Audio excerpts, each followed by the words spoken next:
So welcome to your first Monday meeting of 2025, January 6th. Power Hour with Claire, myself, Carly, and Katelyn. We will go over the hour today. It's been some time since we last met, so today is Power hour and a half. No, we'll try not to go too long because we know your ADHD will kick in eventually. But how has everybody been for the last 2 weeks? Merry Christmas, Happy New Year, all of those things. Let's just talk about Trudeau, guys. Just talk about, there's a lot of stuff to talk about. Even hot off the press as of this morning, for sure. I'm sure Claire will touch on it a little bit. But honestly, how's it been the past 2 weeks? How have open houses, showings? Relaxed. Okay, not bad.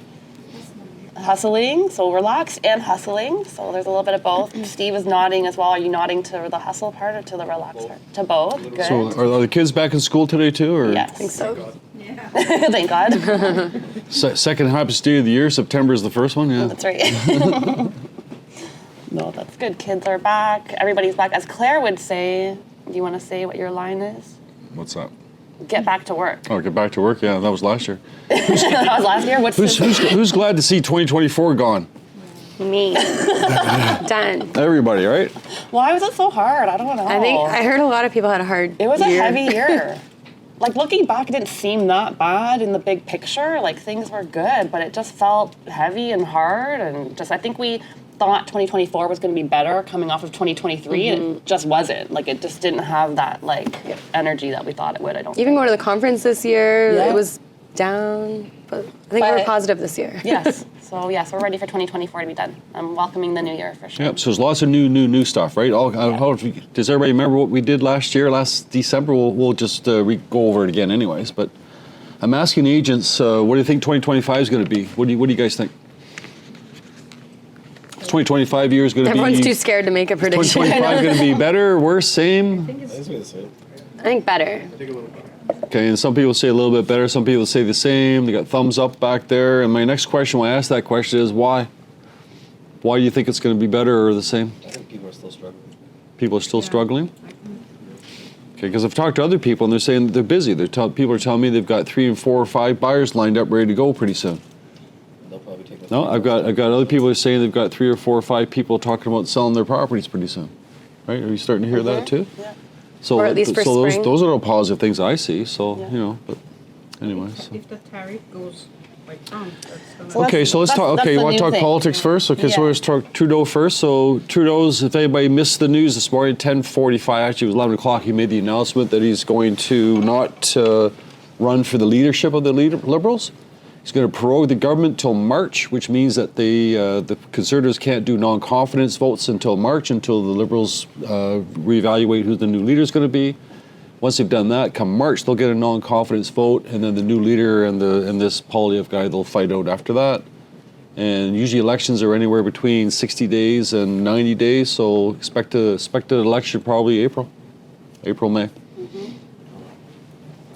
Good thing is that Trudeau's staying on for 3 months during the transition of Trump. And Trump shouldn't really have anything to do with Canada, but I guess they do because we're just going for the ride. They tell us what to do, and we just say hello, yes sir, no sir. But at least having Trudeau around to deal with Trump and Trudeau's administration to deal with Trump's administration, they've had the experience. Had it been the new guys, the Conservatives come in, it would be a little more difficult to deal with the Americans. But at the same time, maybe Pierre Poilievre can negotiate and the Conservatives can negotiate stronger than the Liberals. So, I don't know, who knows? It's going to be 4 years anyways. But I think the Conservatives are probably more on line with the Trump administration as well, so maybe they can see more eye to eye. And I'm also reading the world news where most governments now are leaning towards the right. Germany, I think Britain, a couple other people that are leaning more to the right side, Canada. So that seems to be the trend going on right now. Everybody's getting away from the liberal socialist stuff to get more into the business side and try and make money, save money. So, and everybody's getting protectionists as well. Everybody's getting protecting their borders. So that's interesting too. But business-wise, I think it's good news for Canada, in my opinion. Want we go? We're in the stats right now, or when you want to go? Sure. It's up to you. We have some ideas. Okay, you go first. Do you want to do marketing or stats first? Let's do stats to get it Do out of the way. stats. All right, so 2024 versus 2023. So the listings themselves dipped down to less than 15,000. I don't know if anybody's paying attention to that, but we started in December. I don't know how many in December. Do you remember? 26,000. And we're sitting right now as of last night about 15,000. So a lot of people got out of the market. Mm-hmm. They got out of the market because why? Because they couldn't get the prices that they wanted. Yeah. That maybe they're tired. Rental market went up. Rental market went up. Yeah, I've got the numbers here too. So, but I'm just curious. So a lot of people have not. The sales themselves dropped, right, quite a bit. Sales for the December. Let's go back to December a little bit. Sales for condominiums are actually up 24% in December from December last year. Overall, it was 17%. Freeholds are up 13%. So that's for December itself. If we go to year to date, we've got, last year we had 66,580 sales. This year we've got 67,700 sales. So it's actually up about 2%. Condominiums are actually down 2% and freeholds are up 4%. So we've been reading pretty much all year long how the condominium market has suffered, how the condominium market is nobody's buying, there's a flood of market, so on and so forth, right? But still the sales are up, only down like 2%. Mm-hmm. So overall things are okay for condominiums, right? If I look at the leases, condo leases, there's 15,881 leases. Okay, these leases are crazy, right? Year-to-date leases for 2024, 96,000. Sales rates, as I said before, sales for the whole year were 67,000. Wow. Things are upside down, man. Used to be we would do one or two leases a month, if that. Now it looks like the whole board's doing more leases than they are sales. It's weird. And the leases are actually up 21% from last year. And that's for condos up 21%, and freeholds are actually zero. So again, condominiums are up 21%, but I guess I'm not talking about prices, just units. So prices, you got no control over. But I guess everybody's complaining about the prices, right? Yeah. Rather than the units themselves. January 5th. I don't want to talk about January 5th because it's not enough to happen right now. We've got last year, the first 5 days last year, 500 sales. First 5 days this year, 300 sales. So I'm not going to talk about that. So. Generally, though, in January sales have usually been around 4,000 per month, which isn't strong. You generally want to be about 6,000, 7,000, 8,000, get in that range there, but 4,000. So don't expect January to go boom, boom, boom, and we're going to get going, but we'll certainly give it a try, right? But now's the time to get your ducks in order. What do you want to do? What's your goal? Last week we talked about, last year we talked about your vision board rather being your goals rather than numbers. So Has anybody set a goal for 2025? Lots of goals. Lots of goals, right? And are they monetarily or business-wise or whatever else? I don't know. Both. And a lot of people are introducing wellness and health into their vision plan as well because you do that as part of travel. I read something good about, I guess I'll read stuff there, but it talks about goal setting and stuff like that, and they're saying that maybe your goal setting shouldn't be on, well, it should be your vision board, but maybe it shouldn't be on number of units or this. It should maybe be discipline. Maybe your whole goal setting should be based on discipline. In other words, what do you do at 9 o'clock on Monday morning? What are you doing at 2 o'clock on Thursday afternoon? Oh, sorry. Sorry. A lot of sound outputs going on. So a lot of goal setting is based on discipline, based on what is it, your habits, what's your work habits, what are things you want to do every day. Stick to those things, right? Unfortunately, with real estate, if somebody has to drop the kid off, or somebody's got to get grandma, or somebody's got to go get the tires changed, guess who does it? Usually it's the realtor because they don't have a job, right? Mm-hmm. So my point is that if you had this discipline routine, is that written down? I think that might go someplace for you. Anyways, that's their stats. So I think the stats are okay for last year. Yeah, and we'll get Travis stats probably tomorrow or Wednesday, even though we've been keeping up with it week to week. So we'll get Travis stats for December.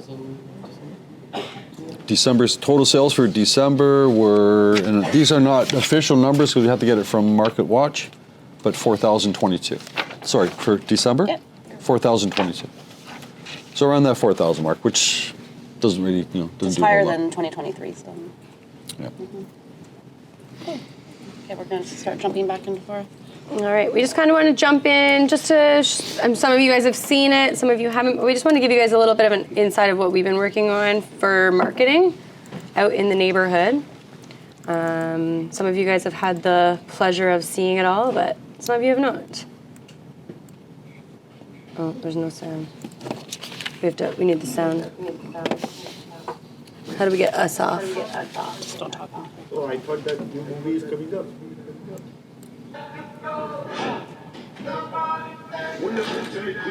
Drop it like it's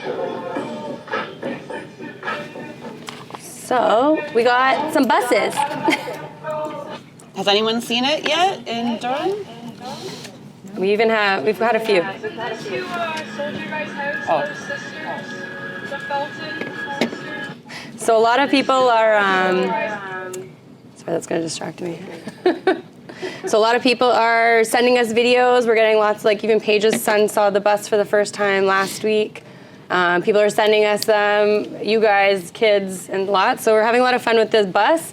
It's just a thing we're doing. 2025 looks better at Percy Fulton, and it's getting us a lot of recognition. We don't know if it's working or not, but it's a hard thing because it's marketing, right? So it's not like a lead generation type of thing where you directly know who's actually reaching out because of a bus, but we're giving it a shot just to see what's going on. But we'll keep you guys posted too, because it might be something you as agents may want to invest in as well. But we're just having some fun with that. Fran helped us launch that as well. Yeah. So thanks, Fran. It's not something that we would do necessarily on our own. So it's a test for Fran as well. So Yeah. thank you. But even the 90-day business plan, you guys can sign up for that yourselves as well. Yep. If you go to fultoncareers.com, there's an AI business planning tool that Katelyn built with our marketing team, and you could do it for yourself as well and test it out.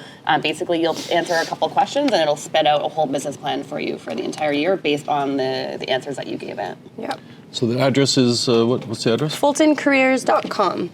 So yeah, it's out there. There's business plan. It'll remind you guys of what you guys have access to if you guys go to that career website. But Also, if you've got people that want to join the brokerage, or you've got friends that are getting in, hopefully if you have not clients that are getting into real estate, but we know that happens as well, you can direct them to the website for a little bit of information before you introduce them to us to see if it's something that they'd like to participate in.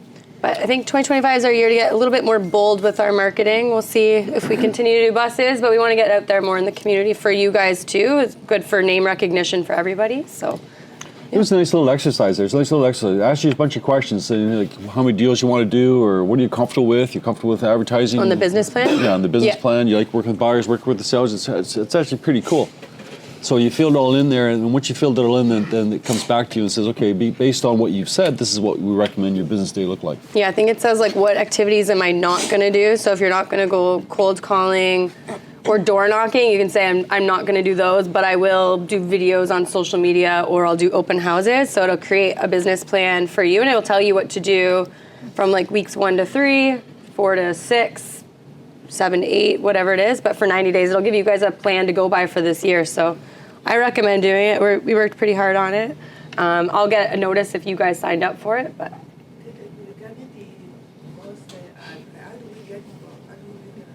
how do we get the bus? Yeah. Like on the bus? Yeah. Great question. You reach out to Durham Transit. Transit. It's advertising through Durham Transit. Oh, so we let you know, right? Not us, Durham Transit. This is fully marketing that we've done on our own to advertise the brokerage. If you want to advertise yourselves as agents, you can totally do that. It's just through Durham Transit, and there's like a schedule and a bus route and things like that. Yep. So we did. Or We Toronto, did. too. Yeah, that's Yeah, true. Toronto does it too. So I'm sure there's like bus stops, there's garbage cans, there's stuff like all through the city for that.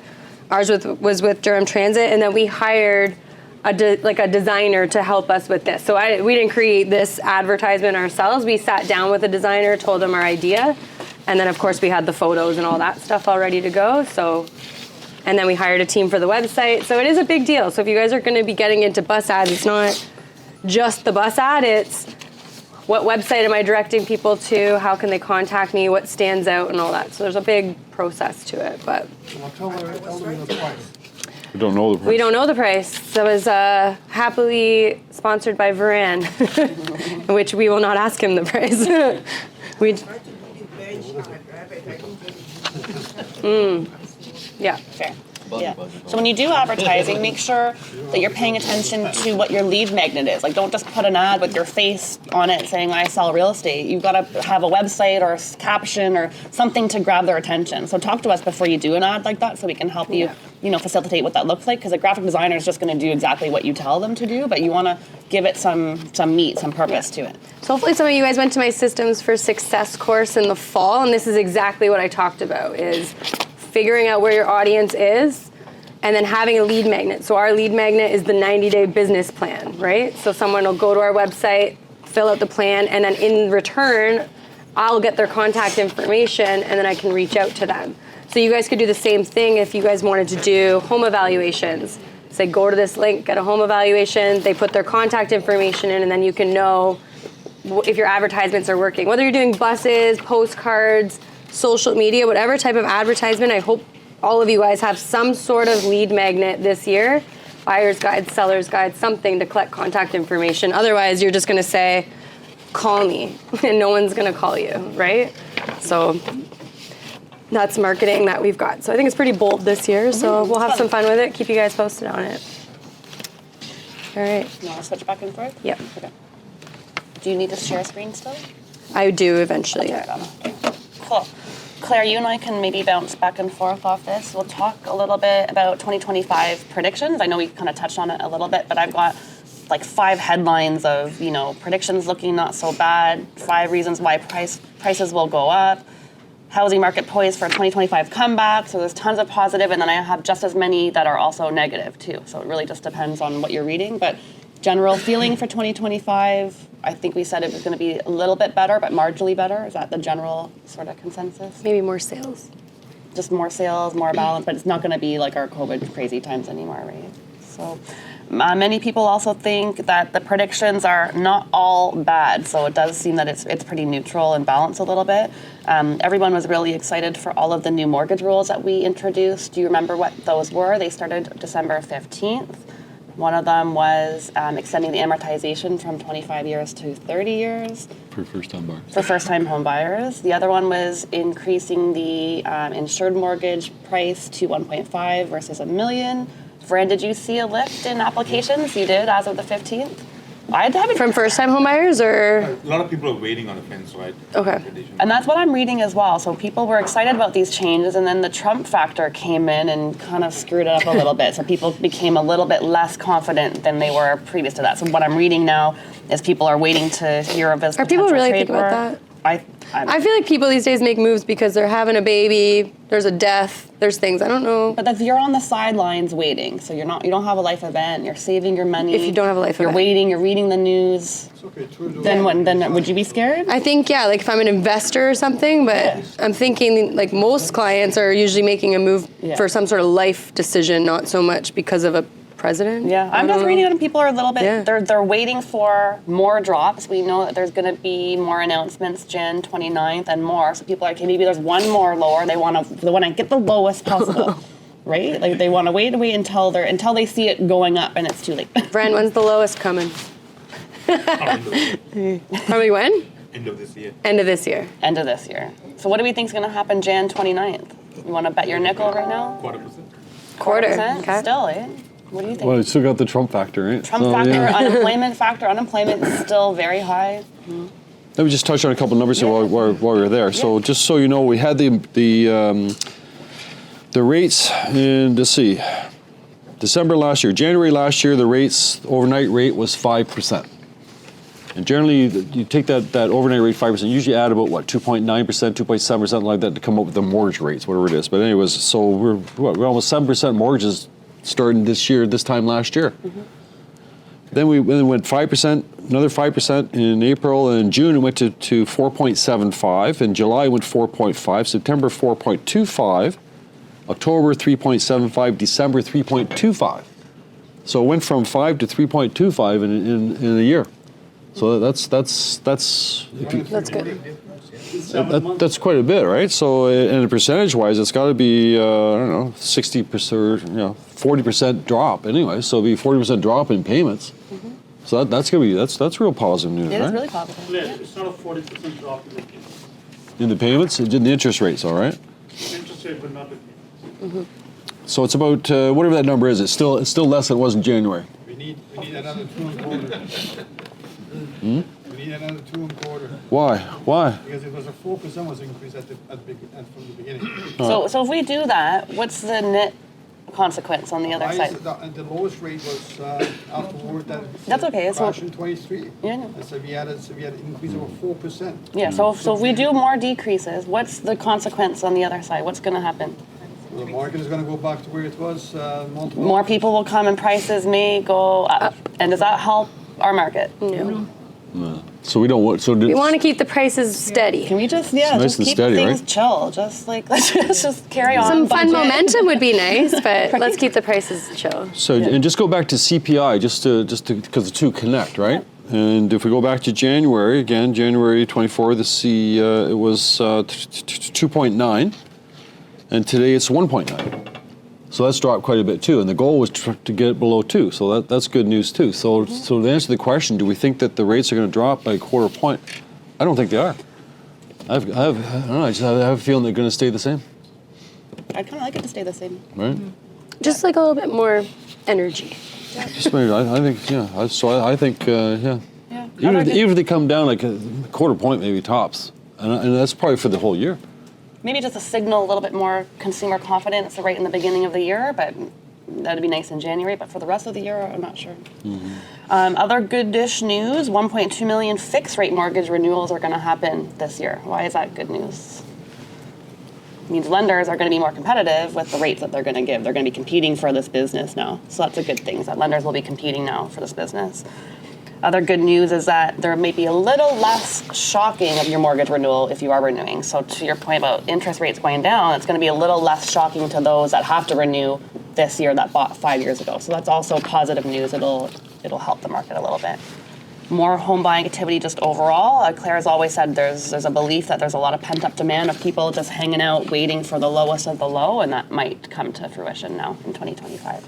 So there is a lot of good things. So do you think that there are more listings come out because of the 5 year is going to be in mid-2025? Yeah, it could be. You could have a situation So where many people people can't cannot renew afford at the that. higher rate. Yeah. Could also just be an opportunity to upsize or downsize. It could be like a life event where that renewal triggers you to do something else, right? In that time of time. So yeah, it could be both things. I think pent-up demand. I think there's a lot of people in the last 3 or 4 years have saved up a lot of money. Those that are working. Yeah. Okay, there's people that aren't working. That's too bad. But I think a lot of people have saved up a lot of money, meaning that there's a lot of pent-up demand sitting there. Yeah. We haven't seen the first-time buyers. I don't know, Randy. You seen first-time buyers disappeared? Are they still around? Like in the last year or so? Not as much as. Not as much as it used to be, because it used to drive the market. Then the first-time buyers used to drive the market, and lately like it's upsizers. been move-up buyers and that. So I think Or lots of people have downsizers. lots of money sitting there. Yeah. The Ready to go. boomers, And they're downsizing. Right? Yeah. Hey, you guys know what the next generation is, starting January 25? Is it beta, beta? Beta. The whole new generation. The beta this year. generation. Yeah, my son. So if you're a millennium, you're old. I think Kanan's an alpha. I looked. Is there an alpha Yeah. generation? Yes. Oh yeah. no, actually no, he's Gen Z. He's at the very end of He's Gen at the Z. end of Gen Z. He's right. He's on the cusp. But yeah, Generation Beta will start 2025. There's a whole generation now I'm of sorry, people. what age group is that? So anyone Like born born. 2025 to 2039. So any new babies fresh right now. That's a future stuff. Yeah, This is that's a future future problem. stuff. This is We'll future learn stuff. about them later. But can you imagine? This generation didn't have lockdown, didn't have COVID, didn't have pandemic. They don't have the stress of They their got parents AI. going through They're gonna that. get They're it. coming in with We're gonna screw AI. the country They're up. going to use AI as part of their day to day. Like for us, it's like we're learning how to do it. They're like how That's we it. learned computers. Just AI is part of their natural world. Just like our age people that live after the social. Exactly. Exactly. For them, AI is going to be part of their daily living. It's going to be totally different, but they're saying they're not too different from the alphas because they are pretty similar. But the alphas have the COVID factor because they may have had lockdown in school and they may have had the Little part of their trauma. childhood Little trauma. in lockdown. So they're going to carry that. But our Gen Betas, they're going to go to school and learn about that time. No, where they're we not all going had to a school. pandemic. They don't need to go to school. They got AI. They're fine. yeah, they're done. That's funny. Yeah, Taylor Swift is going to be the oldies that they listen to. They're going to know words like Riz and, do you know this one, Sanic? Ski-biddy? Skibbity. Skibbity. Oh my gosh, I'm Skibbity toilet. generation. Yeah, Jeff, really interesting. And then the other factor is our fertility rate's the lowest it's ever been. It's only 1%. So that's going to be a factor that all these little Gen Betas are going to be. They're not having kids. They're going to be smaller. Yeah. Yeah. Yeah. They're in a post-Trump world. The generation after that's going to be robots. Yeah. That's true. It's pretty fascinating. Yeah. Very interesting. Claire and I have the same article. This one's 5 reasons why home prices will rise 10%. Do we think they're going to rise 10%? Well, let's hear it. That's pretty terrifying. One reason is delayed purchases have built up demand. So we just talked about that. So everyone's waiting and saving, and once they have the money, they're going to do something. So that's going to drive prices up. Price cap increase on insured mortgages. So that's going to help people get into the market at a little bit of a higher price point. So that's also going to drive competition to increase prices. This is the same article. Lower mortgage rates. That's going to help drive prices up. House price declines have stopped. So pretty much we haven't seen a huge decline. They're kind of stable right now. So unless they dip, they can only go up. High immigration rates didn't stop. So even though we try to put some rules about new immigration, immigration rate is still very high overall. We still had 500,000 in 2024. We're targeting 400,000 in 2025. So it's still quite high compared to previous years past. No. In the 2023, about 200, but 2024, 25, they're targeting 395,000 newcomers in 2025. So it's still quite high. That's still going to drive up our prices and our rentals as well. Go for it, Claire. You've got a good one. Turn off my mic. Oh, no one can hear Claire? Oh, yeah, it was his. I did it on purpose. Was the mic? Oh, I didn't even hear you. You were very quiet. You just ran out of there in great time. I don't know if Rand's familiar with this or not. So the loan to income ratios, has that come up in your world yet? For qualifications? No, it's not. How many times of income you're qualified? Yeah. No, it's not about that. Hasn't been brought up yet? Okay. All right. Wasn't talks. Because it's in talks this year, so, okay. All right, that's fine. So what they're talking about doing for qualifications, right now you've got, 39% or 38% GDS and 44% TDS? And now, so they qualify based on your income, but they also want to throw something in. They haven't done it yet, but they want to throw it in saying that you have to qualify not more than 4.5 times your salary. So that'll screw things up a little bit there. As rates go down, that means that this will override that, and they're saying if this comes in, they can get rid of the stress test. But this is worse than stress test, so I don't want to talk about that right now. Okay, that's But fine. everyone's worried about the CRA. That's coming up next year. So Like this 2020, 2025 this year. CRA for what then? CRA income verification, improvement. digital verification. Digital verification? Okay, so that's new to me, so okay, explain it to me. Income verification. So they were talking about for a long time, and finally I think the government is going to roll out. So Equifax will be a third party will be used to do the line 150 income. So every lender has to verify the income through that Equifax. So Equifax is going to have access to CRA to find out what the actual reported income is online, whatever it is, net operating Line income? 150, line 150. So it's going to be harder for tenants to. Well, If anybody, they don't have- anybody to anybody. So they're actually, wow, okay. Really can. So is that something that they're thinking about seriously doing, or okay? Yeah, like Ron Butler, he's all over it. And, Yeah, that's Ron Butler. Yeah, okay. Yeah. So I think it's coming up this year. He thinks it's a good idea. It's a good idea and a bad idea, depends on how you look at it. So it'll be easier to use fake Equifax. No, be harder. Harder. Okay, so for those at home, so Vernon's talking about here saying that that Equifax, when you do your credit check, Equifax will have access to the CRA line 150. Your assessment. That's like 115. 150, 1500. I'd say it's 15,000. I thought, isn't it? Yeah, 15,000. Yeah. Okay, I was going to say line 15,000. that's the one they always use to verify your identity when you're trying to log in. Now, I was also reading here that Borrowell has an ad going out right now too, and they've gone to tenants, and they can say to Mr. Tenant, you can now report your last 2 years of rent paid to the landlord. That'll help you increase your credit rating on Equifax. They have to do that annually?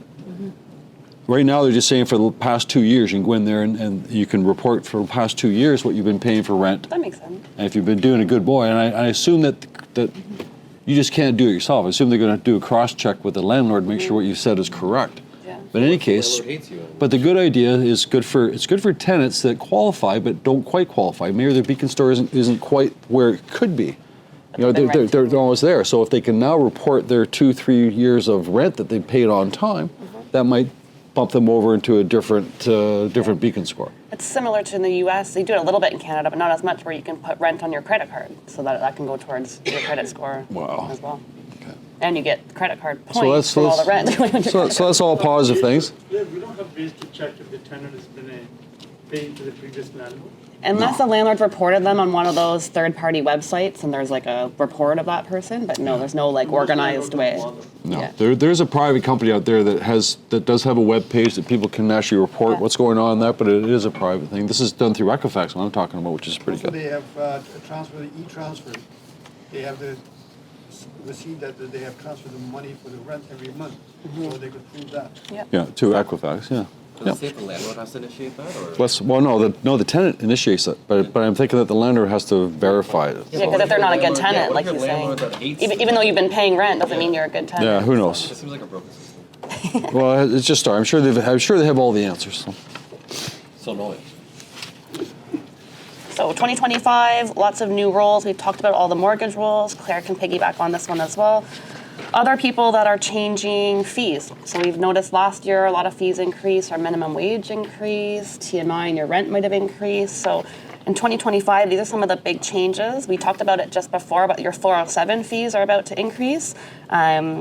It could increase by 3 to 14 cents per kilometer, which is quite big. 3 to 14 cents per kilometer. I think it depends on the time of day and the zone. It's already very expensive, and I'm hearing from back here that it's like the west kind of areas that have increased the most. That's where you saw the Also, the increase. type of the car you drive. Oh, I didn't know that. Yeah. Real type of car too? Like Wow. you're driving a truck or something, I guess, right? Exactly, like. It's not in here, but Yeah, just like US. Okay, If you drive well. a Mercedes-Benz, they're gonna charge you more for. That's stupid. just Really? be aware 407 is about to go up. I Also, don't think the car has anything to do. I can see a giant truck or something, but yeah. Truck is different. Yeah, like a No, it's not Truck like has a that. kind of like a Mercedes versus like a Kia or something. right. No, Think about, that's mean. Think about 407, right? That's think, brutal. Money, that's what it is. it's all privatized. think We of have it- money because we save it. People say Honda doesn't take too much of the road. They just don't like it. What about Tesla? Did we get a discount? Yeah. No, you don't. Toronto's nightlife zoning changes are about to increase, so your drinks at your nightclub are about to go up probably. Higher waste and water fees, so your garbage leaving. bin fees and your water is about to go up as well. This is for Toronto though. Some things that are going down is your childcare fees, so they have capped that. $22 per day under 6 as part of the CWELCC program. New rules about renovation, so that's going to start July 31st. Landlords will have to apply to get a formal permit to renovate their property. And then updates to the building code as well. Everybody follow that too, right? What she just said there. And I that- say it that- really quickly because, like, for me, these are rules we've been talking about all year. But know, you can back it up. No, for renovations, there's somebody who wants to do a renovation. You have to pay a fee, but you also have to have the building permit before you can apply for the renovation. So that's so guys just go in there and do their like handyman guy has to have building permit. Yeah, so when your clients say, hey, you know, you as my agent, do you recommend I renovate my unit for a better property value? You have to let them know that there's new rules to do that as well. What is considered renovation, even a painting? No, it'd be something where you have to kick out the tenant Somewhere to you kick out the renovate. tenant. Because they call it renoviction, where they say you have to leave because I'm renovating. So now there's a formal process that says you have to apply for a permit, show them what you're renovating, and you're gonna have to pay for that tenant to leave and come back and things like that too. So you can't just kick them out because you're renovating. There's gonna be a process. You couldn't before either. One of but- my clients got a letter from the city. It was listing said new park lights. They got a lien on park lights. So he didn't get a permit. So Shiv is saying he had a listing that said new pot lights, and the city reached out to the landlord to find out. Reach out to landlord. if they had an electrical New park permit. lights, never got the permit. What? On pot lights? Park lights. Well, because it's an electrical thing. Number 12, Would they need a permit or like an ESA type Yes, person? yes. So not a permit, but they want to know if it was certified, done by a certified Like an ESA ESA. person. professional. So does that mean that someone is scrubbing $700 to get- listings? Like how would they even? I'm not So sure. don't say new park lights, newly renovated. Well, unless it was done by if it was done properly. No, but you don't get permit for park lights. You can, yeah, but you have to have an ESA certified by an electrician to do Yeah, them no, but you have to properly. have approved by the ESA, by the. That's city right. inspector. Yes, exactly. Yeah, that's normal. No, but how many people get that done? I hope everybody gets it done properly. Since I'm live on YouTube, everybody better be getting proper ESA. I'm not changing lights by myself.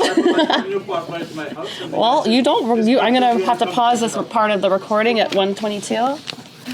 Okay, what else is changing too are your limits to some of your RRSPs and tax brackets, things like that. So the RRSP dollar limit from 2025 went up to 32,490 from 31,560. So that's a good news for you. You can contribute more to your RSPs. Tax-free saving account remained unchanged, which is 7,000. Inflation factor 2.7. CPP. There's a bunch of stuff that's changing this year. There's also stuff on our end that's changing. Like I mentioned, our minimum wage has increased. It increases every year, and it has been every year. Our rent is increasing at TMI. Our overhead is increasing. Century 21 is increasing our fees as well. So our fees increase every year with CPI. We don't do that with our fees to you guys, but it does happen on our end. And I'm just planting a little seed right now that you may receive some information from us over the next couple of weeks about our own monthly fees as well. So fees are increasing overall. And we all, is this hot off the press news as well? So what we saw this morning. So. That's the Trudeau thing?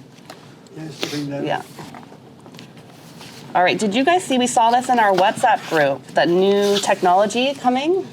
It's a bidding war for agents are on the other end of this new app. Did you guys read about it? Called Hive. I think that's the new marketing branding now. People Hive? just make a word and then change the letters. It's HYYVE. Hive? Hive. I think they're running out of company names now. So this guy, he's a tech guy. He's built an app where property owners will list their listings. They're going to put photos of their house and their own pictures. And now agents can bid to win that listing contract.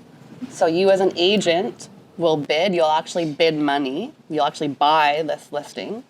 You're going to present your services. You present your marketing, how much experience you have. You have like your own profile. And you actually bid money to take on the listing. The company Hive takes 30% of whatever you've bid. And then what's unknown to me is, I guess they just facilitate you. They introduce you to the seller, and then you would do your own contracts with the brokerage. I don't know what part of that, because they said that they're going to filter through the agreement to make sure it's legit. That's the question mark for me. But it's already in soft launch right now. You can go up and sign up for it. It hasn't launched to the public yet, but you can right now sign up as an agent to play with it, and you can bid for listings. I think is anybody they're signing their own death certificate. Yeah? Because they shouldn't. Because if you allow these people to enter into your business, you're killing your own business. I don't know. What if it's I like hate a side piece? No, that's not. But how is it different than you paying to buy leads online? That's Fair. I don't do that. Nobody should do that. Well, lots of people have their whole business based on buying leads online. How is this any different I than think buying I like a this direct lead? better. I like this better than buying leads because they're like ready to sell, right? You know, they think they're going to disrupt. Claire knows. They're no one's. You know, they're not going to Just so you disrupt know, the market. this is nothing new. There's a company out there that did this years ago called Duck Duck or Go Oh, Go really? or something like that, and they did the same thing there. So. And it didn't do anything? No. I think it could target, like they're saying it targets the age 30 to 40-year-olds who are kind of digital. They're just like, they don't want to like do interviews. They just want to do everything But online. where it's going to fall apart is I don't know if you read this part out, but you got to pay these guys $1,000. These guys take 30%, take $300. The seller gets $700. Even if the property doesn't sell, the seller keeps the $700. Yeah. And then Yeah, do you 'cause have it's to cash fight in on it. your commission too? I guess that's part of your pitch. So and how many people are going to bid? Like, They're like, 0.5%. you're going to get 5 guys bid on it. The client gets $700 times 5. Says thank you very much. I decided I'm not going to sell. Yeah, That's true. That's true. I don't know why they wouldn't wait So till like it's- after the closing but yeah, they said you get cash in your hands right away. Yeah. So that's a pretty hard Yeah, thing to and buy. if the property doesn't sell, you don't get your $1,000 back. Yeah. So I can't see it going anywhere. But I like the idea. I like that better than spending online leads too. I would pitch myself online. I like this For idea. I like $1,000. this idea better. Oh, Okay. I know nothing about this world, so Wow, maybe Claire's on Reddit. Katelyn can enlighten me. I go to Reddit. What's Reddit? Reddit's a public forum. People go in there and there's not authorized, but they put something in there and then people answer the questions. Right? Has anybody gone to Reddit? Anybody here use Reddit? Reddit's old. you can go down a spiral on that site. So you can go down to spiral on that. So I just happened to go in there, and it said here, the question says, I've been searching for a 2-bedroom place, mostly on Facebook Marketplace, but 95% of the listings I find are labeled as 2 bedrooms, when in fact they're 1 plus a den. That's not my point, right? This one here says, do all condos eventually have special assessments for a certain age? I'm looking at larger units, but they're an older building, 10 years old, one unit's great, so they're asking about the maintenance fees. This person here is saying that downsizing to buy a house behind a school parking lot, is that a good idea? Anyone know anything about 60 Pavine Linkway? Do you see his point yet? Did anybody catch on what I'm doing yet? I should message you, Judge. Here's 4 people that said I'm buying a house. Yeah. I think I'd want to go and say, hey, I can help you on 60 Pavine Linkway. What are you doing? So I've tried on Reddit and I've responded to these as an agent and I don't get any responses. That's fine. But these things here, by the way, are 1 day old, 17 hours. They're not like they've been there for months or anything there. So I don't know any better, but I'm just think there it is. So. Yeah. I also mentioned here that how we had 24,000 listings, and now there's 15,000. Mm-hmm. That tells me there's a lot of properties out there that were for sale or not for sale today that somebody's thinking about selling. Yep. Somebody wasn't happy with the agent that they had in 2024. They're looking for They could have a new suspended one. it before the holidays and they're coming back in January. Many things. So look for all the expired. Yes. And target, He didn't say and that. target the entire area. No, if you're farming an area and a property was up for sale, it's not up for sale anymore. I think that's an area that you want to pay attention to, right? An area. Also, just a reminder to call your clients that are pending for 2025. So we have a client that we signed in November for 2025, and I wished her Merry Christmas, and I said Happy New Year, and she wasn't responding. I was like, oh God, like she wants to fire us. Like, why isn't she responding? What did she do? Who did she meet over the New Year? And then I called her. Claire, She's got anxiety. I called her, and she said, hey, I was going to call you tomorrow. I'm ready to list the house. So don't just text and email them like And don't stop talking to them just because they ghost you. They just don't want to talk to you. You may just have to pick up the phone because she was like, yep, I was going to call you today. I'm ready to list it this week. And I was like, okay, great. So you never know. Sometimes one of those follow-ups just turns into a yes. Yeah. I was going to talk about that one too. I'm going to talk about this really quickly because I'm going to run through it. This was a really good financial checklist for yourself in 2025. So how to organize yourselves each month. And I'm just going to really go through it quickly. But January that we're in right now is your time to create your monthly budget. So you've already done your vision plan. You've already done your goals. Now it's time to create your monthly budget. We all create budgets, right? Yes. So looking at your cash flow, your essential savings, your debt repayments, your discretionary spending, what you need for your business, for marketing, make sure you plan that all out. February is your RRSP contribution time. It is due March 3rd, 2025. So February is your time to think about how you want to reduce your 2024 income. In March, you can prepare for your tax season. So even though as independent contractors, it's not due until June, you have to pay it by April. So start that in March. Don't wait till the last minute because you could miss really important, charity donations or medical bills or marketing things for your business. April is when you're actually going to file your self-employed taxes. So start it early. May could be a good time to review your insurance policies. So maybe you and your spouse want to consolidate. Maybe you're with 3 different plans. Maybe you want to take a look at all of your policies and consolidate them to one. But May could be a good time to look at all of your life insurance, disability, home, and car.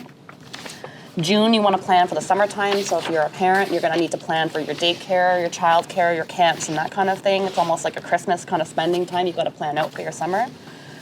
July could be your learning financial literacy, so watching videos, just getting prepared, just educating yourself. August, review your investments, so take a look at your entire year, how your investments have done, and maybe make a plan to change things up. September is back to school. It's like a mini January. You're organized, so you can get organized with your finances as well at the same time. October, plan your emergency fund. November, plan for your holiday spending in December. And in December, you can donate to worthy causes. So once you've organized yourself, if you have any leftover, you can donate the rest. So that was a quick little, I thought it was good just to sort of organize your finances so you're not doing it all in one month, but you're kind of thinking about it all throughout the year.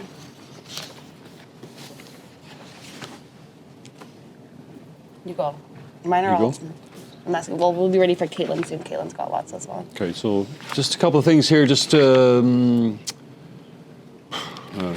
guys have been around a long time. I don't have to tell you about this stuff here, but there's two cases that come up here that deals fell apart. And just maybe we went to school. Time is of the essence, and little mistakes are important, right? So this guy here, he wanted to close a deal, and they were 8 minutes late giving the money to the seller, and the seller rejected the sale and killed the deal. 8 minutes. Jesus. 8. You mean like within 24 hours? No. The deal was supposed to close at 5 o'clock on a Friday. They didn't get the money till 5:09 or 5:08, so the seller says, sorry, too late. No deal. No deal. Can they do that? Yes. They did. The judge ruled they could. Another case here, the seller and the buyer had a deal. The buyer, they agreed to it. It was a firm deal. And then the seller decided, oh, I forgot to put in the Schedule B. You know what Schedule B is, right? The interest-bearing account. So the seller put Schedule B on the agreement, put it back to the buyer. The buyer said, no, I changed my mind. Can they do that? Yep. Yeah.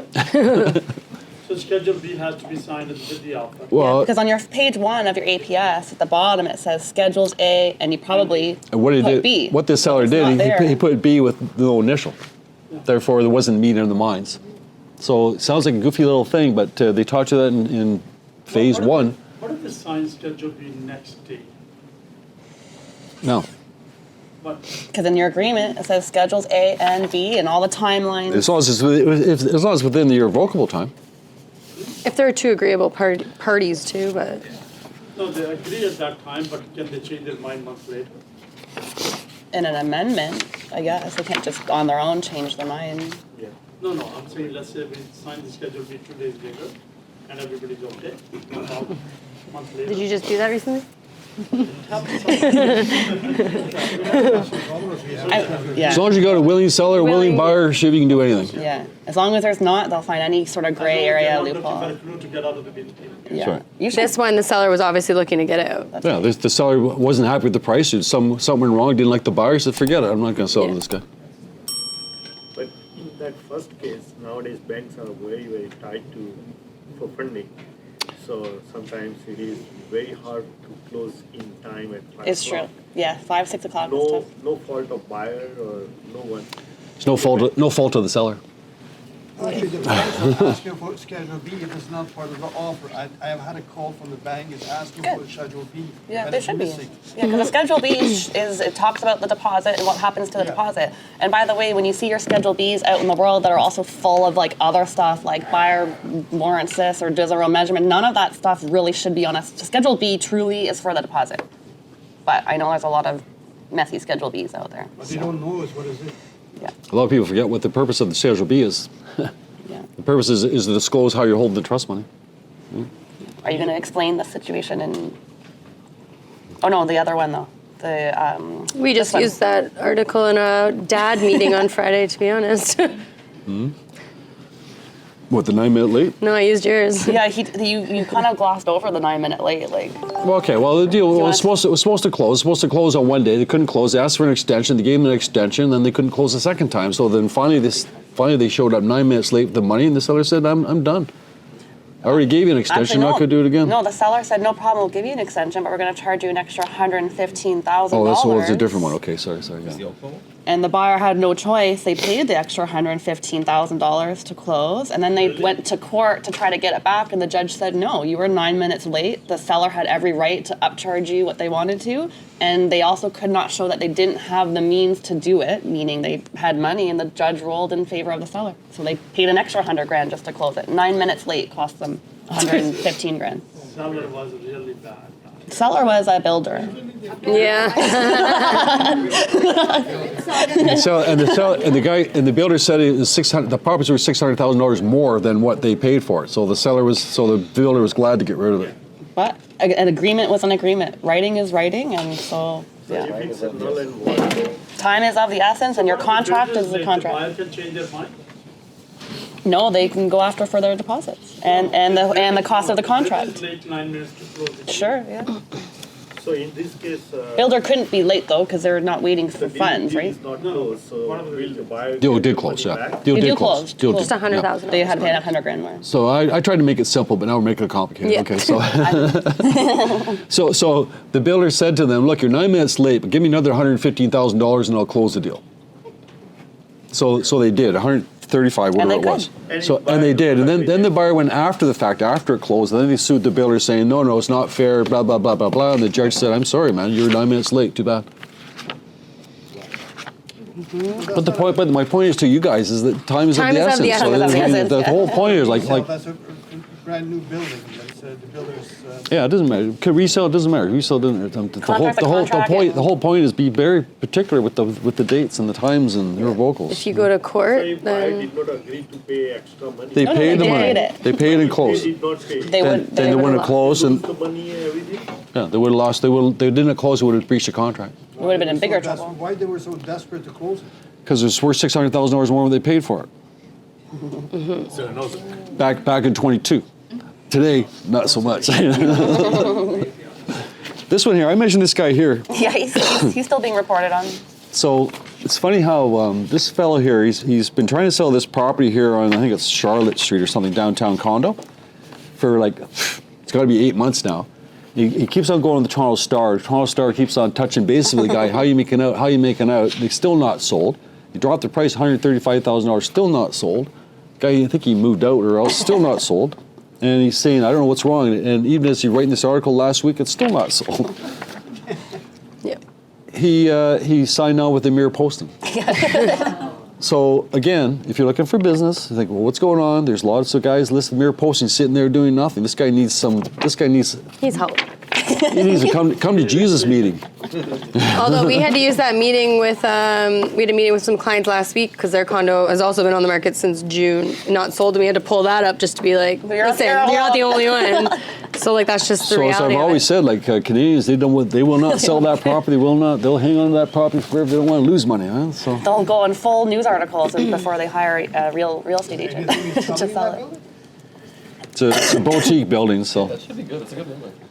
It's just this price. Yeah. That's fun. Also across the street from your for sale, Claire. The back split. that's good. His neighbor. Did you guys see the article on Pickering as being a health and wellness destination? Oof. It's pretty exciting for Pickering. So they looked at some local businesses. There's a little boutique shop on Liverpool that does non-alcoholic beverages. So that's kind of really a new yummy. trend right now. She has all non-alcoholic like wines and gins and stuff like that. It's a little boutique store on Liverpool. They have new community center coming in at Seton. There's a new Pilates studio that Katelyn and I frequent called Valio. They did a whole little segment on her. She's trying to bring the boutique fitness experience that you might find in like Ottawa or downtown Toronto to Pickering. So that's kind of nice. But you know, as Pickering develops and as their shops at Pickering Center, whatever they're calling it, it's a lot of growth in Pickering right now. So new condos, new places to go, new mall. Pickleplex social club, so it's all trendy health and wellness stuff, so it's pretty fun for Pickering. I'm kind of done my stuff, Claire. I'll just quickly, there was forms that did change on December 2nd, but we don't have editable versions of those, so I'm just keeping an eye on that every day, but you will see new forms. Even the agreements have changed a little bit, but you'll know if you go through the girls, we'll have the most recent version of forms as well. I'm not going to do it today, but I am going to be talking more about what forms you need, including transaction reports and things that we notice that are going missing. Not also just for this audience here. There's another 200 people that don't come to these meetings or read our emails too, so I'll be talking a little bit more about that and reminding you guys also. We've been doing a lot of research with other brokerages, and we noticed that company like a virtual brokerage like EXP, they don't have transaction reports because they have their agents do everything themselves on SkySlope, meaning you're entering in buyer name, seller name, lawyer information, lawyer email, commission on both sides, the cooperating brokerage on both sides. So that type of agent would fill in everything on their own to create their own deal sheet. Our transaction report is very simple, doesn't ask for all those details, just some general basic information to help us complete the deal, and we still have a hard time getting that form. I don't know why, it's not that complicated, but for some reason that form people do not like to fill out. We don't want to go the other extreme where we're having you fill out every single detail because that would be really data heavy on your part. But I will be reminding you to at least do your transaction report, and if you have ideas to make it more simple and less complicated, let me know because we're kind of open to that as well. And I know it's not necessarily for the audience here or online, it could be for an audience outside this room as well. So yeah. You have more stuff, Claire, before we move to fun Katelyn stuff? Okay, just final thing. So a lot of people renewed their membership last year. In December. This year, yep. This is the first time. Well, I guess the first time that we've had the insurance on top of your TREB dues, on top of your AREA dues, on top of your CREA dues. So a lot of people found it hard to come up with $2,000 in the middle of Christmas. It's a tough, really a tough time. bill at a tough time. Last year, they gave us a bit of a grace period for January 15th, which I think was really helpful to kind of get through the holiday. And if you were on the fence of renewing, you had some time to think about it. But this year was quite harsh. It was all of those things right at December 31st. So we're sitting here with 74,190 active listings. Agents, you mean. Sorry, agents. I got distracted there. It is distracting. Just a reminder, if you stand back here, you're going to be on somebody in the YouTube. background doing fingers and stuff. That's okay. Anyways, 74,190 active agents as of November, and I expect that to come down to at least 8,000, maybe even 10,000. At least 10,000 agents are going to disappear. So that's good news or bad news? Good news is that there's 10,000 people not here that you're competing with. How many we lost? 10%, yeah. Yeah, same across the board, yeah. That's why I'm going from that. So, and a lot of people are retiring. Yes. And a lot of people are just don't have the money, or a lot of people got into the game thinking that they wanted to buy and sell their own house, what they call FSBO agents, or whatever they call them. And a lot of agents just have, it's $2,000 a lot of dough. Yeah. I think a lot of people are just looking for a career change. COVID happened, they might have lost their job. This is something to try new, and you either could do it or you couldn't do it. So I don't think it's a bad thing. People tried, and some people could do it, and they're going to continue on, and some people, it just wasn't made for everybody, and they came in at a really hot market where it was a little bit easier than what it was the past 2 years. So. Yeah. Yeah, it's not a bad thing. So it's not a bad We used thing. to say you have to have a 2 years backup before you start doing real estate. If you don't Yep. have that 2 years backup, Yep, no, then you it's fair. cannot survive in this business. Yeah, you get started with 2 years of living. Yeah, that makes sense. Claire, do you have that data that how many agents have done how many deals in a year? We could pull it now that we have year-to-date data. I could do it off the top of my head. Based on Right? historic knowledge. Now, if you have 75,000 agents on the Toronto Real Estate Board, 35,000 did 0 deals. Zero. No, Right. more than 35,000. Yeah. And less than, she will correct me here. Yeah. Less just ask Shiv, he knows. than 2% did more than 20 deals. And majority did like 3 and 4 and 5. So there's a big span. You agree with that, Shiv? Over 97% did. I only have 22 data. 97% agent did 6 or less. yeah.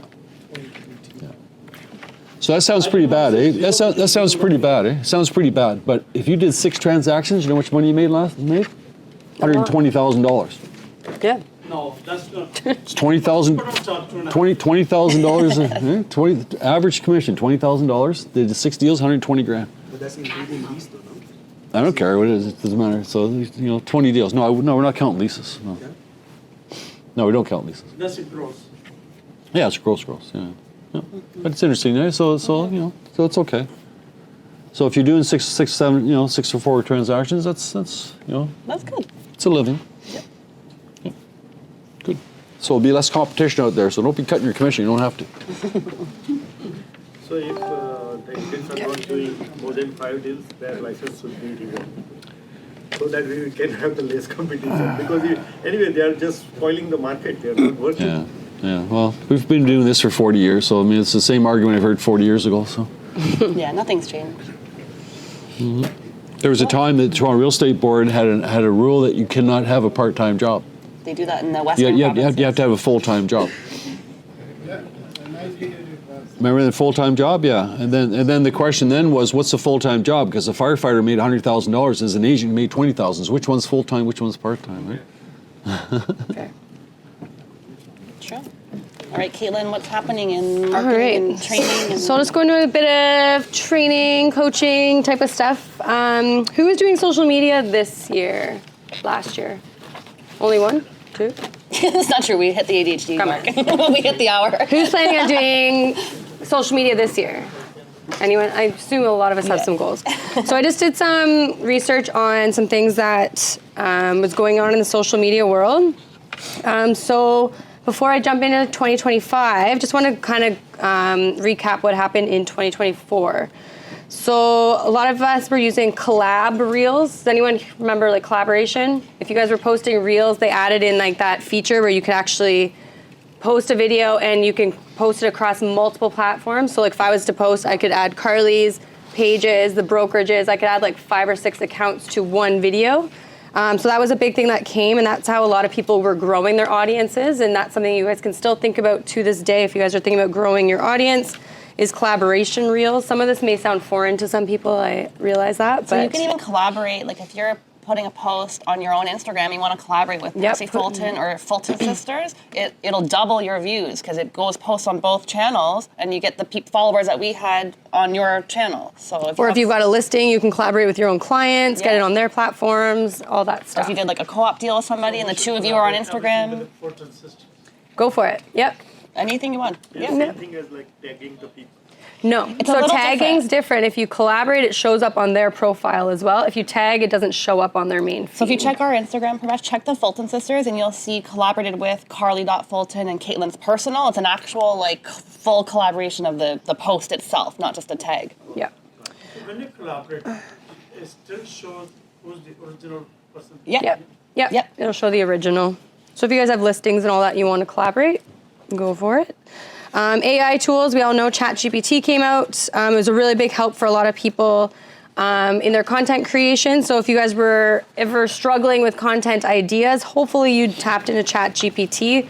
I know I use ChatGPT for a lot. So if you guys are even this year thinking about different topics, not sure where to start, go to ChatGPT and ask for help with content creation. TikTok might be banned again this year. So they've been talking about banning TikTok, so it doesn't really affect us too much because Canadians were never really, we never got paid for TikTok anyways. I don't even know if that's gonna be a real thing. I feel like it will get saved. Even Trump was talking about how he likes to use TikTok, so I have a feeling he might save that app. So if you have stuff on TikTok, would that be deleted if it's banned? It could be. Could be, if they delete the entire app. I've heard they just shut down the office, so like the app's still going. Stuff we do on TikTok. Yeah, so it could get banned. We don't know. You do TikTok? Other content last year that was good was community focused. So not trying to be worldwide celebrities here, but becoming more community focused in Durham region, Toronto, wherever you live. That was huge for people. Carousel posts. So if you want to add multiple photos, they added 20 photos for one post, and then you can swipe through them. They also added music to each of these posts to kind of add it. Yeah, now it's 20. I'm giving you the update. What changed? And also carousels had a comeback a little bit too. Like it kind of, reels became more popular, but then carousels kind of come back. When we say carousel, it's like multiple photos that you're like swiping through. It's not really in a circle. Exactly. DMs for conversions. So if you guys are thinking about selling on social media, I tell you guys this all the time. The direct messages is where the sales happen. So whether you guys are posting, maybe you're not getting a lot of content, but people are going to directly message you privately when they're ready to buy or sell real estate. So don't forget about checking your DMs to make sure you're not missing out on any missed messages there. Message requests. I saw an agent last year who'd been working on their social media for a year, said it wasn't working, had never even opened up the Messenger app to realize she had 5 missed leads. So don't make that a mistake this year for yourself. And then again, hyper-local content. Then they want to give us things to leave behind in 2024 if you are using social media. So overly polished content. So for a while, you were seeing real estate agents doing those talking head videos where they had a professional videographer come in, make the captions for them, and they were heavily like produced videos. Those are out. So if you guys are thinking about it, you're too late. So when you guys are seeing all these trends happen, don't think about when you're going to do it in 6 months from now, because now that trend's already gone. So if you were thinking about 2025, you were going to hire a videographer, that trend is done. The new trend this year is spontaneous content. So things like walk and talk videos, sitting in your car, sitting in your office, having more genuine moments, giving updates on the market. That is in. So no more videographers. I know we have a videographer for this stuff, but all those podcasts and the professional studios are done. So now you guys can grab your camera, sit in your car, and that's going to get more views than sitting in front of a podcast studio. Even this is not edited though. So this is all live. Exactly how we are right now is what gets posted to YouTube. There's no cutting or editing. There might be some caption building, but there's no editing. That's gone. crazy hook transitions. So for a while, people were trying to get attention by having like a quick video of like a car crash or someone falling down the stairs, and then it led into like a listing video. Those are out. That's not Man, that was short-lived. That was very short-lived. So when you guys see called these, clickbait or yeah, clickbait, exactly. So when you guys see these trends, you guys have to do it as these trends are happening, or else like this just happened literally like 3 months ago, and it's already out of trend. So that's out. Posting just to post. So before they used to say post every single day. The algorithm no longer rewards quantity over quality. So when you guys are making your content, it doesn't need to be every day. It actually has to be quality content. In order to have that, it needs 3 elements. So you need to have a compelling hook to pull viewers in. I was watching this the other day. So hooks aren't even like verbal. They're literally like you grabbing a piece, like a coffee cup, starting a sip, and then filming. Or you're like, you kind of like look like you were just moving and then you're posting, and it's not so much like words. So people were saying, I just saw a girl, she like grabbed a straw, she started sipping on a drink, and then that was the hook, was to get their attention. I saw one where somebody was vaping. Yes, vaping. No, actually. Somebody was doing their nails. Yeah, so doing like weird like little tasks, that is now the new hook. So if you guys are trying to figure out ways, or it's like walking into a room, or like looking like you just grabbed your phone and like got caught off guard, that is the new hook. That must be like a brain trick. Be like, oh, what are they going to do next? Exactly. Are they going to keep smoking in their vape? Yeah. Or are they going to talk about something? So like eating a cheeseburger or something and then start talking. I know it sounds crazy, but that's your hooks. I think we need to have some of these demos. Yeah, sure. I can grab some. We'll do a hook day. You guys all do random things. Exactly. Yeah, sure. Why not? So once you've got the hook, then you also have to keep them engaged, obviously, through the post, and then have a strong call to action. So make sure you're telling them why they should be listening to this. So that's another thing. So we want to get rid of pointless call to actions. So don't do a post and then say comment if you agree, or share with a friend, or put your thoughts below. That doesn't work anymore. Now it needs to be like, what's your favorite feature of this home? Which room do you want as your own? So like adding different content pieces like that. Having too much text in your reels or posts. That was once cool, was to have a quick reel and then have a really long caption. That is out. That lasted, again, 6 months. So now you want to avoid cluttering your Instagram reels with too much writing, or making it too small. And then the best content now is simple. So memes are back, jokes, punchlines, stuff like that. So I know I'm probably like giving all your 2025 social media plans were probably all of these things, but we are too late. So now we need to get up with 2025. So now I have a list of things that you guys can actually post. I've been doing it every single day this week. So what you guys should be posting for January, if you guys want to write down some content ideas, is actually sharing what your real estate goals are, how many people you want to help, how many houses you want to sell, your personal aspirations. So if any of you guys had any fitness or hobbies or any new goals for the year, it's good to put it out there with your audience, share what you're up to. I've been writing a lot about dry January for us, and yesterday alone I had 5 people send me dry January memes. So it's getting conversation started into the DMs. So just posting like some funny things of like maybe some of your goals for this year. I think people like to be relatable with you. Yeah. So when you post something that they're like, oh, I'm curious about that, or I'm like that too, it prompts them to message you, and that's where your prospecting comes from. But they want to feel like they're connected to you, and it's a way to target people that have like interests the same as you do. Or the opposite. Most of my people have been like dry January, how about dry wine? Vision board, so we did that vision board day. They're recommending sharing your vision board to your audience to let them know what your vision is. Yesterday, I did an ins and outs list, so this is in right now. So you guys, this week, so I'm telling you the ins and outs. If you guys do this next week, it's already out. So think about content this week, do your ins and outs for 2025. It could be what paint colors are in, what design trends are in, what types of kitchens, things that are out, maximalist, clutter, fad diets, etc. Are people using ChatGPT to write their ins and outs? I did.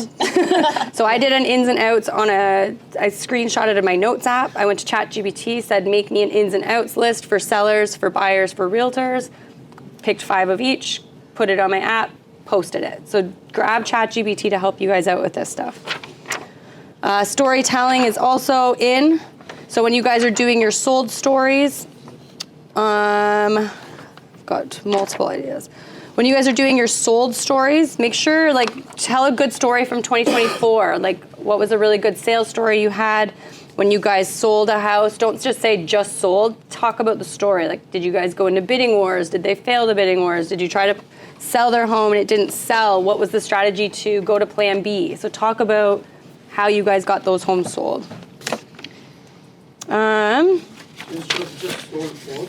Don't just say, just sold 20% over asking. Nobody cares anymore. They want to know the personal story. You could say, this family wanted to move closer to their grandparents, so we put their house on the market, got them close to the grandparents, and then this was the story. So I would tell more of like the sentimental story behind it all. And then, I feel like I had more dates. Oh, there. January 1st is gone. They're saying prediction content is good. So Super Bowl in February. Who won the Super Bowl? What's the next viral trend? Design trends as well. January 15th is National Bagel Day. You guys could post eating bagels at your favorite bagel shop locally. January 20th, Martin Luther King Jr. Day. You can use an inspirational quote. January 23rd is National Pie Day. So again, you can go to a local store, get a pie, do a giveaway. January 25th is Opposite Day. So they said maybe do a post saying, you should never buy a house. Psych, it's Opposite Day. All that good stuff. So think about what days are happening in January. What we did this year, I have all of January already planned. Every single day in my calendar, when I think of an idea to post on social, I stick it on my calendar. So if I already have something for tomorrow, it's gonna go up next week. So anytime you guys think of an idea, try not to put it in your notes app. Just put it in your schedule of what that post is gonna be.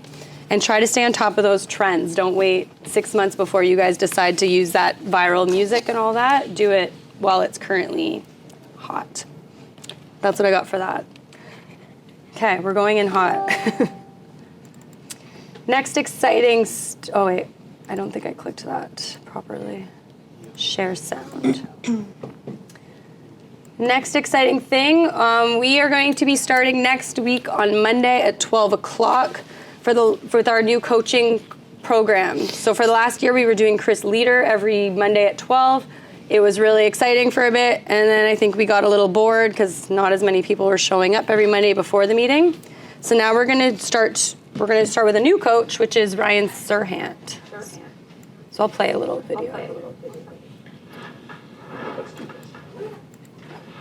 Everyone hits a wall at some point. I went to the grocery store and my credit card was declined while I was trying to buy strawberry yogurt. The fact that everything I own could fit on a bellhop card. Running away from ever having to ask for PTO again. I told myself, this won't ever happen again. A friend recommended that I pivot to sales. That I get a sales job on the side so I could pay my bills and make a living. And so I got my real estate license. I realized really quickly that in sales, the harder you work, the luckier you get. I've created Sell It to make sales the most valuable skill in the world. We've built the greatest global community of salespeople. We have over 30,000 amazing humans selling all over the world in 130 countries. Sell It is on-demand, live, and one-on-one sales trainings. That's fun. That's engaging. It is designed to help you grow and help you win. Sales has honestly set me free. Obtain a level of financial freedom for myself that nobody else in my family has been able to have. It unlocked a superpower for me. I call my own shots autonomy. I spend more quality time with my family. Unlock freedom to take control of my own destiny. Excited that I am able to do what I do every day. What I've learned is that there is no entrepreneurship without sales. So let's do this together. Awesome. So this is Ryan Serhant. So some of us know Ryan Serhant, right? From New York. Yeah, he's from, oh my gosh, Manhattan. like owning Manhattan on Netflix or selling Manhattan. He's also like HGTV $1 million listing.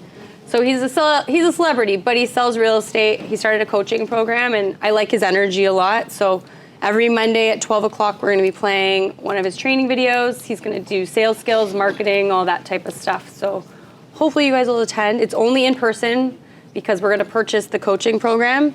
He does offer it if you guys want to do it from home on your own. I believe it's about $30 a month, so it's nothing crazy expensive, but if you guys don't want to pay for that, you guys can come into the office on Mondays. Other things, Excel. This is a new training program, EXSEL app. This came out just at the end of last year. It is a program that you guys all have access to. Again, it's libraries of courses, video training, you name it. It's all on here. There's some paid coaching courses, but then there's also some, like these are $1. There's some that are $50. And then there's some free courses as well. So if you guys are looking for even more training, then you guys can go to Excel. I'll send an email about that as well. I'm sure you guys are getting emails probably from Century 21 as well. And then to start our training off next week, just as a reminder, I'm going to be going through Hub 21 next week with you guys. Anyone using the Hub 21 campaigns last year?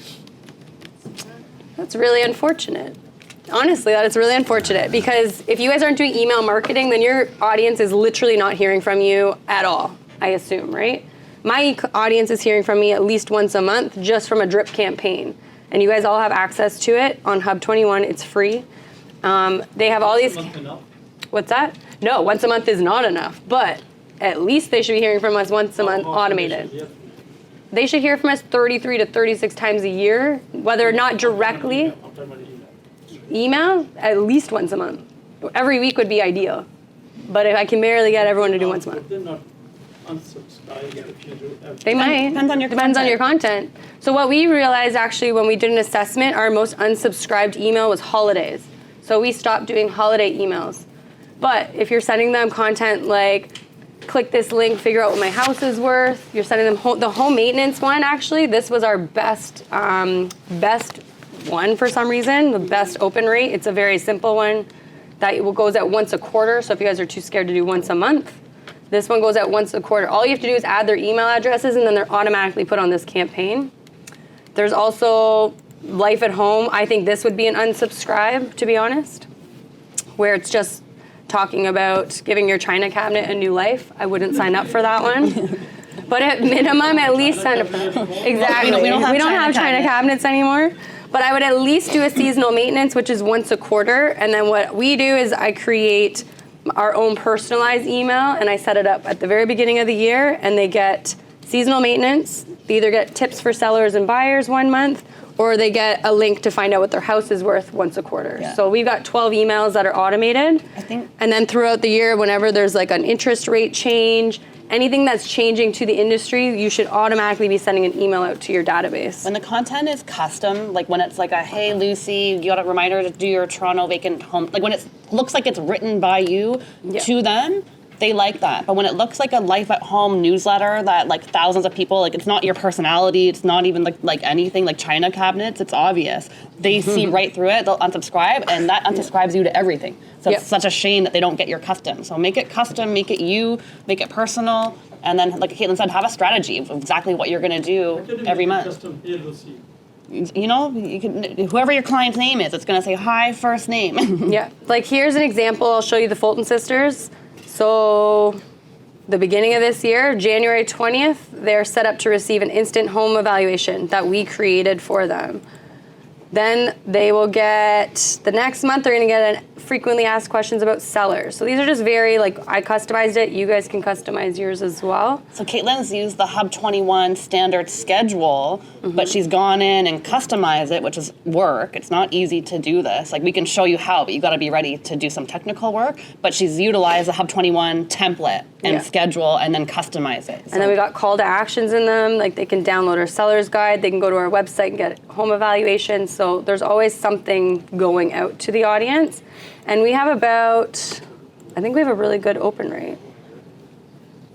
We had a 73.2% open rate last year, and that's massive. Most of them is 10%. So I'm only telling you guys stuff that works. Obviously, I have unsubscribes. I had 61 unsubscribes last year, but I had 142 people click on links. That's really big. How many people do you have in your email? We had 548, so it's not even a massive email list. These are all past clients, anyone that we've met personally, we just put emails on there. And if you get offended by the unsubscribes, just tie it to like your partner's email. So I see don't all of look at them. It offends me. I don't tell Carly does Katelyn. it. I just hide them and we just move on with our campaigns. Yeah. But the whole key of the open rate is just in the subject. So you don't want to say, I don't know, seasonal maintenance. You want to say, are your pipes bursting or something? Or hey. Do you know my best open rate is hey, hello, because it looks like it's like a legit email from me, like update. Those are key things. So I'm going to go over this stuff with you guys next Wednesday, 10:30. I'll go over campaigns. I'll show you guys how we use it and get you guys all set up. So if you guys were on the 2024 campaigns, it does not automatically renew. So make sure that you guys go into there and get it ready for 2025. The next email goes out January 20th. So don't miss out on that. Is anyone not doing email campaigns? Probably a lot. This would be one of the... Or who is doing email campaigns? Good, yeah. Did you guys have good response from them? If you didn't, then that's why we got to reassess. So I go through our email campaigns every year at this time of year, or December, and I say, okay, from these 61 unsubscribes, what email were they unsubscribing for? Majority of them were from the holidays. Or they're just like hot leads, someone that already bought with us, someone like that. Or someone moved out of province too. We got a lot of those. Yeah.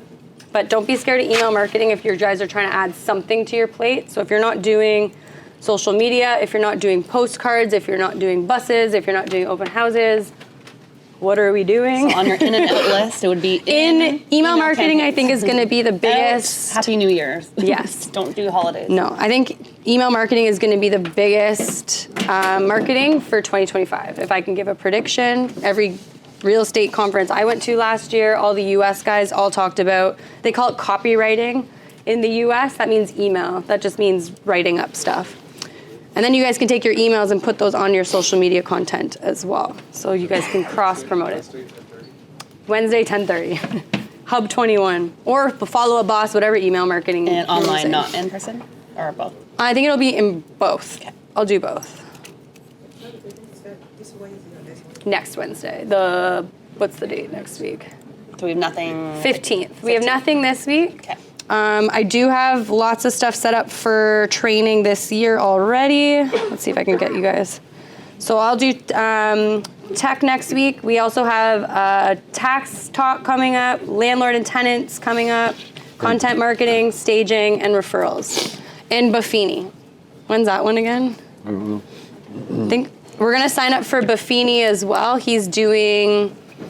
I think he's doing like a half day or full day online virtual conference. So we're going to get that. I think it's the end of January, and we're going to host it here. So if any of you guys are not aware of Brian Buffini, he's a coach in the US that talks a lot about pop buys. So if you guys are scared of cold calling and door knocking and all that, he teaches you how to be a gift giver more than anything to get referrals. So he's going to, I think it's January. We'll advertise. We'll advertise it. So we have lots of training to go. Fired up, all that. Yeah, we're going to do an award and training event for people that are celebrating Ramadan. Am I right that it's February 29th to March 29th? So the entire month. So we're going to try to do an advanced Fired Up in like 4 weeks, if we can pull it off. We're going to go meet as a team because we don't want to wait necessarily till April again. So we're going to do our best to do it before. It'll have to be... What is it, February 28th? 29th to the March 29th. And then maybe give or take a day depending on... So this year's leap year? Oh yeah, there's no February 29th. Sorry. So February 28th. Yeah. Okay, so then we're going to do it February 27th. No, just kidding. We'll figure that out. Yeah, so we'll announce that too. But we're going to try to do awards earlier than later because typically we do it April and we'll see. But we plan it around Ramadan. So. Cool. Any listings that you guys want to talk about before we sign off, or any tales from the streets or anything? We're tired. Celine, do you want to advertise your exclusive private-only advertising lease listing? Celine has a lease listing. She's not allowed to advertise it online. You can reach out to her for more details. We have some of those, unless you leased it already. No, Good, no, okay. the builder said I've got to go with intuition, and I got that violation letter, and I don't have money to pay the penalty. Oh, there's a monetary penalty, right? How much is it? The new They build. didn't say it. They said to take it off immediately. Yeah. Otherwise, I'll Oh. be forced to pay a heavy penalty. Yeah, of course. Yeah, so that's quite normal for pre-construction world. Once it's in occupancy phase, you want to put it for lease. Many times a builder will mandate that you have to go through their own leasing brokerage, and you can do it, privately, but you can't do it online or to the public. So sometimes we do it and don't know and ask for forgiveness. But yeah. But it's very challenging time. Of course, yeah. Private platforms to advertise it, right? Yeah, so that's why. Then as realtors, we don't want to go with Kijiji or Marketplace because they get bombarded with That's a right. lot of leads, but they're crappy, right? Yeah. So if you have a good tenant, reach out to Celine. I think Adam has one privately as well. Whitby, okay. Same situation, yeah. So utilize each other. There's 450 of you. There's about 200 in the WhatsApp group. You'll get all 400 if you do a broker bay message as well. So let us know how we can help you advertise that internally. You cannot even advertise on Facebook Marketplace. Well, they said no public advertising. Yeah, no. But people do it on. They don't bother you if you do it on Marketplace or Kijiji. There's two reasons why they do it. One is they want to use their own leasing brokerage to control it. The other reason, they don't want the public to know that there's that many units available. It's a bad sign of the project. They also don't want a tenant there during occupancy in case the buyer doesn't close and then they're stuck with a tenant. Well, they'll approve tenants, but they don't want us to advertise them. Yeah, but no, that's a fair point too. So sometimes you'll sign an agreement too with the builder. Lots of gray areas with that. Okay. Anyone else have anything you want to talk about or advertise? There's no weird holidays. I think we're back again on Monday. There's Bagel Day coming up. Oh, okay. I don't think we're going to stop the meeting though, for January 15th, Bagel Day on your Instagrams, no? No. One thing I have to ask, I have tenant for my client. Yesterday he called me and he asked for the rent reduction. So he says that now the rent is. Oh, the tenant's asking for a rent reduction. Yeah. Okay, so just so you know, the Toronto Star spoke about that and talked about people getting rent deductions. So they probably read the newspaper and now they're going after you. So the answer to that would be no. Or, no, that's not true. 3 weeks ago, you suggested if you had a good tenant and they came and approached Not reduce, you, pause. Sure, but it depends on how much of a reduction in the tenant profile. You may want to work out something with them because the consequence is them leaving and you finding a new tenant for And even lower less rent. than what the market rent is today. And finding a whole paying new more, tenant. and paying an agent. commission and all So I would say it depends on, I would say try to work it out. Something that's fair that both parties are happy with. Correct. Yes, right. Yeah. Because my client is fully relying on me, Sure. and then I have to take the decision on Yeah. behalf of them. Yeah. But finding a new tenant will be again a Yeah, cost. show him the market rent today and Right. yeah. Because in the same building, the other units are Yeah. renting for a less rent. And remind your landlord that they're going to have to give back the interest on their deposit in that last month's rent. And maybe if they haven't done that yet, that's a nice little check that the tenant didn't realize would come, almost like a little bonus. So that's an option as well. So tenants are getting very smart nowadays. Yeah, So sure. They've always been smart. Yeah. Fair. Anything else, Claire? Any closing remarks? Get back to work. Back to work. Back to work. Happy 2025. And we'll see you next week. Take care.